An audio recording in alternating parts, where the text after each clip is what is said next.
Hello, ladies and gents. Welcome back to Tank Review Friday, where today we have a relatively popular guest, a true hunter, the German Tier 8 tank destroyer, the Jagdpanther II. There are many reasons why you can like this non-threaded tank destroyer, and let's be honest, that's not exactly the most popular type of machine in World of Tanks, all of which will be hopefully showcased in today's ace tanker Radley Walters gameplay that's coming up right after the review. Now if you would like to jump ahead to the carnage, just hit that timestamp in the description below. And as for the rest of us, let's see some history for this machine. Unfortunately, this section will be again quite short, as the Jagdpanther II is once again another one of those blueprint-only machines that never actually roamed the battlefield. After the success of the Jagdpanther, that used the chassis of the Panther and that in comparison did see plenty of action during the Second World War, it was natural that with the plans for the Panther II designs, a tank destroyer version has been made as well using the upgraded and better armored chassis. This would have been the Jagdpanther II, planned to be equipped with a 128mm gun. The Panther II never became reality, however, only a single hull being produced, as the focus shifted to maximizing the production of the original Panther instead. By the end of the war, the Panther became the third most produced German armored fighting vehicle with over 6,700 units rolling out from the factories, right behind the Stuck 3 and the Panzer IV. So, not a lot of history behind this one, I'm afraid, but at least we have a ton of juicy statistics in exchange. Today's comparison will be with some of the other Tier 8 non-threaded staples, such as the other German tank destroyer, the mighty Ferdinand, the recently buffed American T-28, the ever-so-amazing ISU-152, and the French connoisseur, the AMX ACMLE 48. Starting right away with the gun, the Jagdpanther II is one of those machines where you really will only feel the real power of it once you manage to fully upgrade it. After getting that 128mm Top Gun, however, suddenly you will be a real force to be reckoned with, and your average damage per game will go up drastically. Looking at the DPM, you are not far behind the ISU's Doom Cannon actually, and although the values on that gun are absolutely ludicrous, with 246mm of pen and 490 average damage, you can't really complain either.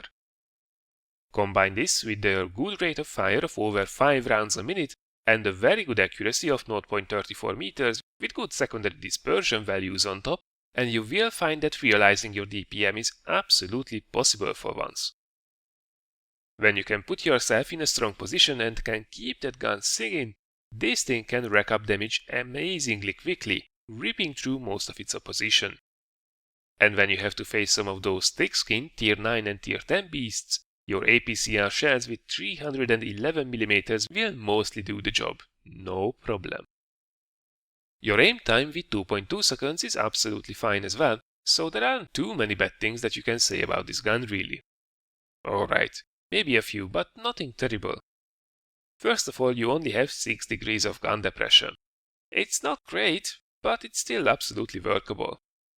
You also have a bit limited gun arc of 20 degrees only, which again is not fantastic, but rather average for your competition as well, and once again, you can make it work. Pretty solid gun then.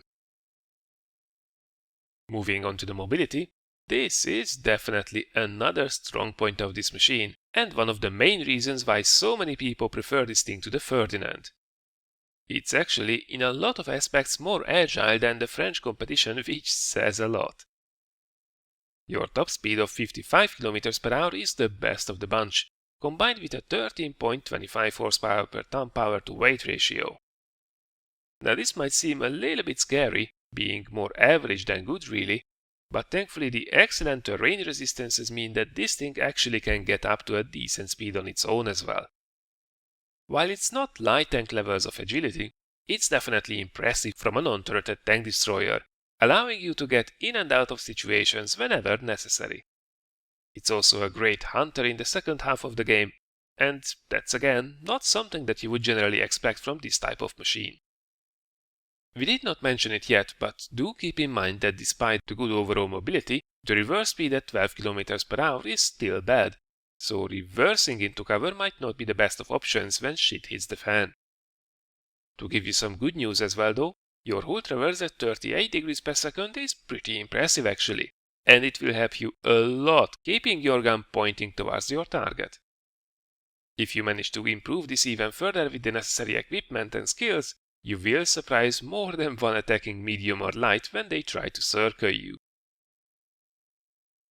Next up, it's the protection, and after seeing that you have a great gun and quite good mobility, your expectations are fairly low, I guess.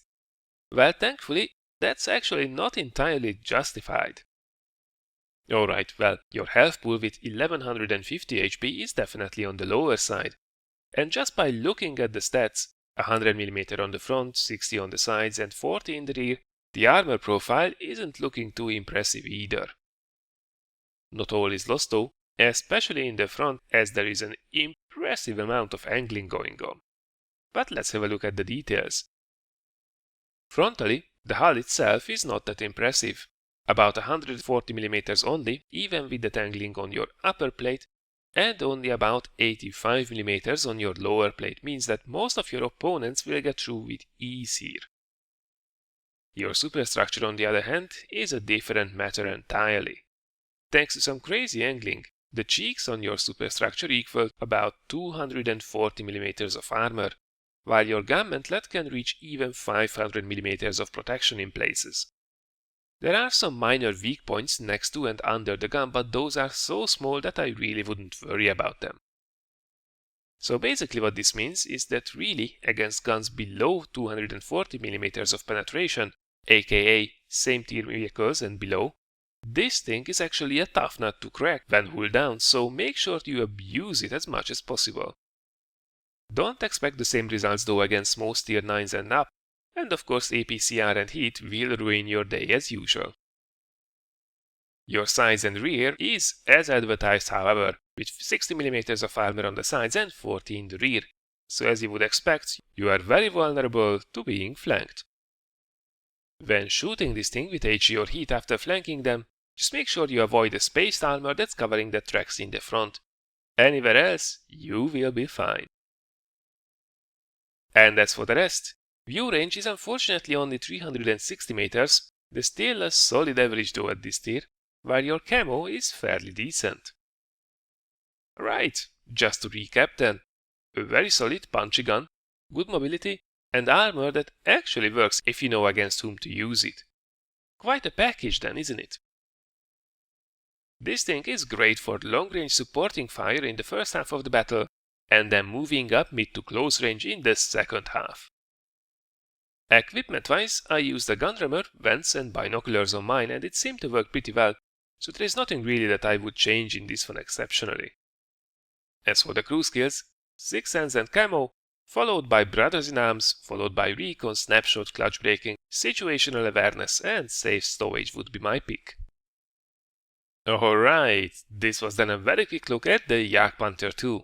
I think it's time to slap it in gear and see what kind of carnage it can do. Alright, so here we are in our Jagdpanther II, this time around on steps in encounter mode. Now looking at the matchmaking, this is a fairly even spread. And we are top tier, hey! Half of the team is tier 8, and there are quite a few tier 7s and tier 6s that we can literally rip apart. As for the positioning, as I see, we have enough heavies that move to the usual heavy choke point on the west, so I'm moving in to the east to try to defend the cap circle, maybe take some cheeky shots to the enemies moving into place if we will have some spots from that bulldog. Unfortunately though, it seems that he is scouting down from the road, so that means probably we don't have any spots in time for me to take advantage of. Now as per the positioning, the east looks rather weak. There is a very aggressive Cromwell platoon that moves towards already the cap. There is a TVP coming with me and an SU-122-44, which is a great thing to have. But that's about it. And the enemy actually has an advantage on medium tanks, so that's slightly concerning. But really, Nothing that we shouldn't be able to deal with if we are careful. Wow, that Cromwell platoon really did go all in right in the beginning, and, well, they are just being feasted on by comets right now. And, okay, I think we found the enemy mediums. Holy crap, that's a lot of tanks. Well, that's not exactly a great match for the Cromwells, I would say. I've been a little bit too aggressive there, my friends.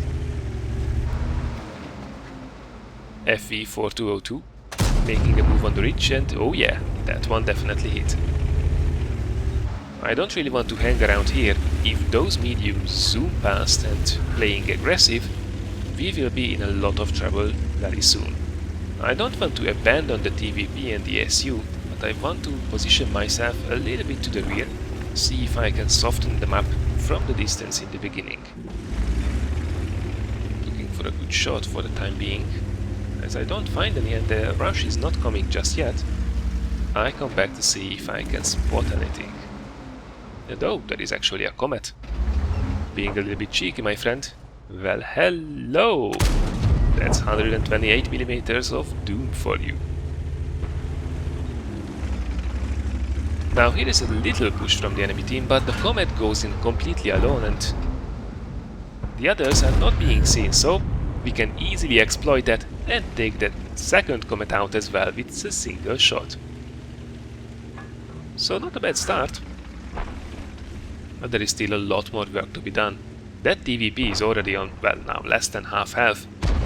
Luckily, the FV4202 receives a big hit, and backup still doesn't seem to be happening, so let's slap the Jagdpanther II in gear.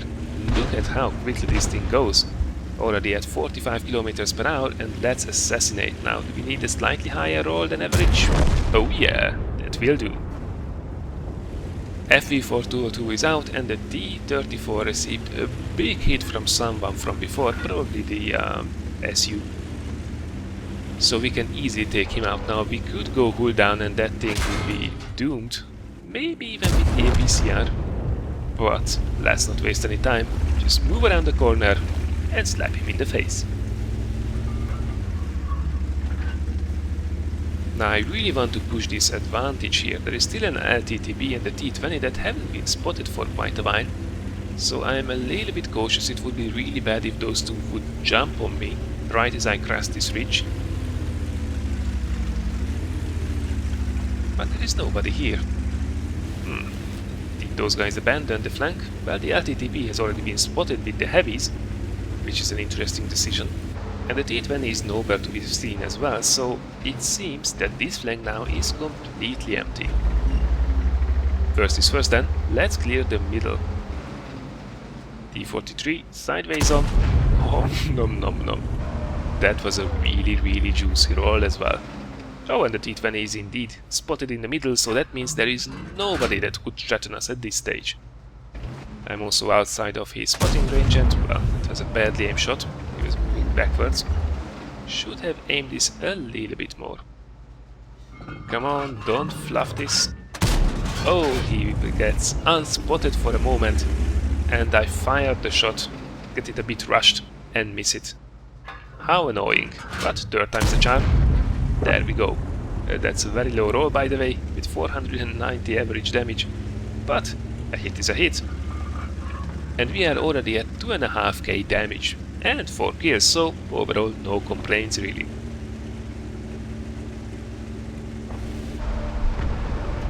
Now I make an aggressive move here. I want to rip apart those heavies that are already whittled down to half of or even lower half. As I see that our heavies getting a little bit low on health, so let's jump onto them. In the meantime, the T-20 attacks the cap, but it's a 2-on-1 situation, so hopefully the SU can finish him off. Now this was a bad shot. The auto-aim on the KV was definitely not a good idea, and I tried to snipe there the Tiger II, but it bounces off the upper plate as well, so I tap my magical 2 key and go all dirty mode. I really want to take these guys out as quick as possible, first of all to secure the win, and also to secure as many kills as I can. That's a better shot. Side of the turret in the KV-4, nice little roll there, 433. Means only one more will do, and KV is down. Pesky T-43 that got really lucky before makes a move as well. He won't have any of that, I'm afraid. Now comes the Tiger II, 128mm gun with 311 average penetration. Well, it doesn't take any prisoners, let's say. There is the KV-3, 0 shits given, going all in. Luckily the WZ takes a shot, and that means we get him as well. And whoa, that's actually 8 kills. Whoops. Didn't even realize it until now. Oh yeah. Maybe a little dirty in the end, but I hope I could show you that the Jagdpanther II is not your everyday tank destroyer. When there is an opening you can exploit, use your mobility, as it's time to go hunting.